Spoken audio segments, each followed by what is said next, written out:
back over the highlights now of the build-up to the sprint race.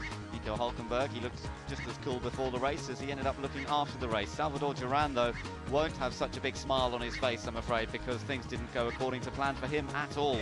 It was all very smooth on the initial run down to the hairpin, but it all got a bit boxed up as they went down. In France, took advantage to hit down the inside, but in the back part of the track, this was where it went wrong. Well, it always goes wrong into the first corner in a race, and particularly in a street race. The cars at the front are going to slow down, the cars at the back are still in full throttle, and inevitably there's a concertina effect into the cars at the back this time. Malaysia, Brazil and others got involved, but right at the front, of course, different story, as we saw the battle going on, Portugal and South Africa. Germany ran away, France held second, New Zealand were in third, Netherlands in fourth place. Malaysia, unfortunately, went out of the race entirely right on that opening lap. Singapore made a move, and then they did this. Yeah, he got caught. He was just too quick through turn 4, couldn't get the speed off the car, got onto the dirty bit of the racetrack, and that was it. Another car retiring. Mexico, after a strong run, in 7th place.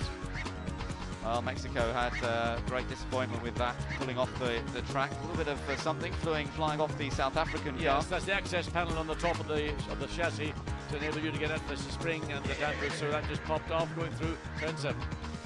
David Sears kept an eye on things. Canada almost made the same mistake that Singapore had made earlier on in the race, and then France had a bit of work to do when they got held up behind Team Pakistan. Jean-Paul Triot wasn't too impressed, but Loic Duval did a fine job to fend off New Zealand to the finish and hold on to 2nd place. The win, therefore, went to Germany, their 7th win of the season, their 5th win on the trot. And again, it's those same two nations behind them, France and New Zealand, not always in the same order, but it seems to be these top 3 nations at the moment dominating A1 GP. The sprint race is over, the feature race is still to come.